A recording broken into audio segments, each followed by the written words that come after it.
While this is part 2 in an analysis of the new DUNE films and the key themes that are presented, these videos can be watched in any order. I do suggest, however, that you do watch the first part at your leisure, as it does delve into and deconstruct those themes that were allowed, if unwittingly, into the movies, where here we shall examine the world and ideas of DUNE that were just too much for these self-appointed cultural czars in Hollywood to touch.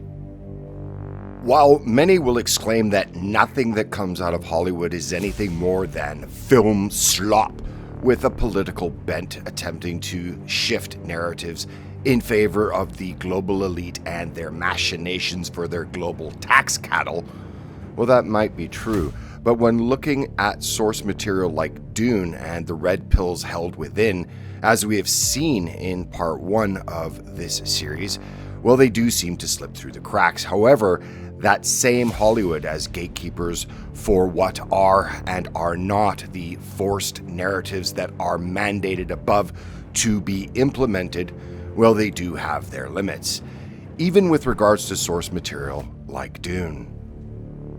Now, we will discuss in this second part of the series the themes in the DUNE books that will not be allowed to escape into the greater consciousness of our dumbed down and frankly increasingly brain dead society.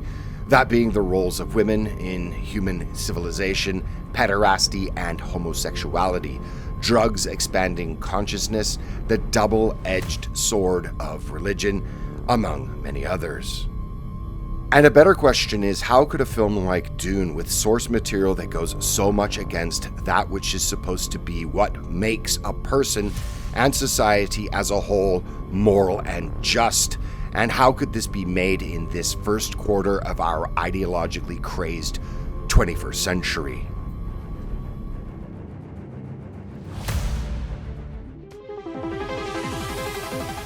Hi everyone, just to let you know, I have some old favorites as well as new t-shirt designs on sale right now. Link to find them is in the description, and would like to thank you in advance, as it really does help the channel, as for years now, content like this has been put into an algorithmic black hole, as well as being demonetized. So thanks again, as well as I'm pretty sure you'll find something you will like. While the new DUNE films do address those now so-called malignant, noxious, and harmful themes as I presented in part 1 of this analysis, it does very much stay away from other elements within the book that would make the movie absolutely toxic to our so-called modern and enlightened shared social values. In the DUNE universe, the place of women, other than Fremen to some degree and the Bene Gesserit that is clearly in a subordinate position to that of men. They are given in marriage to seal political alliances, they fulfill their role as mother, and are taken for their sexual value as concubines. When they do engage in political intrigue, it is always either in the shadows or as the confidant of their male custodians. In fact, the Bene Gesserit use women of high status as breeding mules in many cases for their centuries or millennia-long eugenics program. Women, even royal women, take on their traditional role as subordinate to that of their menfolk, as they are to be protected and provided for rather than be leading planets or civilizations. With a few exceptions, and that being of Lady Jessica, for example, in the second book, DUNE Messiah, the position of women is clear. One very large component of the main villain in the DUNE universe, that being the Baron Vladimir Harkonnen, that is missing, is his penchant for sadistic homosexuality, or more accurately, his murderous pederasty.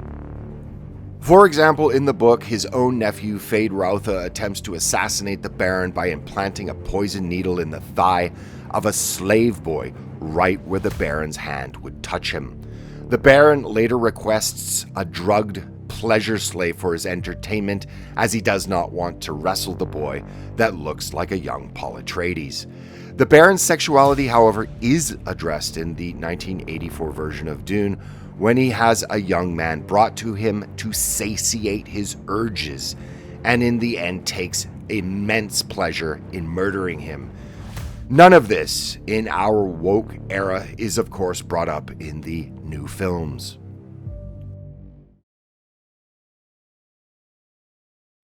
The key to the entire Dune universe is the spice melange.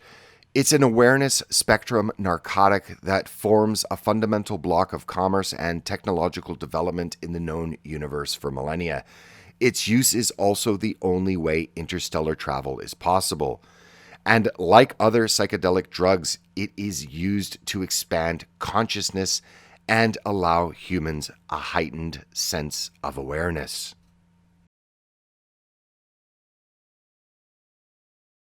One of the most important threads within Dune is the power of religion and faith, even if the seeds of it are in fact grand manipulations by the Bene Gesserit wishes. It not only binds the Fremen together, it also gives them their indomitable strength, but also within that strength of faith, it also contains within it the seeds of its own undoing, in that when religious fervor is ignited, it can be impossible to control. Very importantly, though not addressed in the movies, are the clear intimations of the Arabic nature of the Fremen, not only in their language, but also in the journey of the Prophet Paul Muad'Dib Atreides to that of the Prophet Muhammad and Islam. Paul becomes the Lisan al-Ghaib, the voice from the outer world, the term for an off-world prophet or Mahdi, to the Fremen, which is an allegory to that of Muhammad, the messenger of Islam, and the holy jihad that rampaged out of the Arabian Peninsula in the 7th century, converting people by the sword to the religion of Allah. Importantly, though probably not noticed by many, is the last line in the film Dune Part 2, spoken by Jessica when speaking to her unborn child, Ilea, is that, quote, "Your brother attacks the great houses. A holy war begins." In fact, in the books, the holy war is explicitly named as a jihad, and it becomes one of the main backdrops of the second book, Dune Messiah. And the purpose of the jihad, like the jihad in Islam out of the Arabian Peninsula in the 7th century, was in this universe to spread the religion of Muad'Dib to the known universe through the sword and via conquest. And what is critical about this evaluation of the double-edged sword of religion is, in the end, Paul can no longer control his fanatical followers bent on jihad and the spread of his cult of personality that has mutated into the mandated state religion of the Imperium. What is clear is that Paul, as emperor, can only reduce the damage his armies are causing across the galaxy through the wholesale slaughter of populations that refuse to convert to the religion created in his name. And therein lies the double-edged power of religious fervor of any kind. In our own society, it would be the religious-like fanaticism of those deconstructing every aspect of our own civilization without a thought of what comes next or what should take its place. Dune is probably the only work of fiction that could rival Tolkien's Lord of the Rings in terms of themes and world building. It is a triumph of the imagination. However, by using archetypes and paradigms that are more relatable to the human experience, it stands in a league of its own.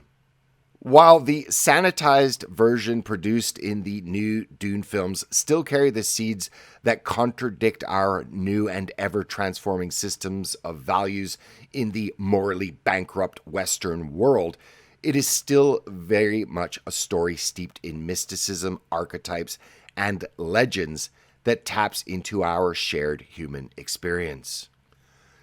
To be honest, I am surprised that more of our self-appointed virtue police that have made it their life's mission to be offended on behalf of others have not more widely condemned the themes within the new Dune film. They're probably too blinded by their own fanaticism and self-flagellation to even actually understand that which has been presented.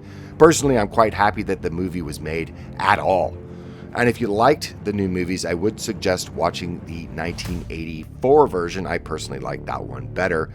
But also, of course, as everyone will say, the books. They are simply amazing. So thank you very much for watching. If you liked this video, please check to see that you're still subscribed, as YouTube has unsubscribed tens of thousands of people from my channels without their knowledge or consent. If you'd like to help support this channel, it'd be very much appreciated. Ways of doing so are in the description below. And if you'd like to check out some of that merchandise shown at the beginning of this video, a link to that is in the description as well. So thank you again very much, and I will see you in the next video. Bye for now.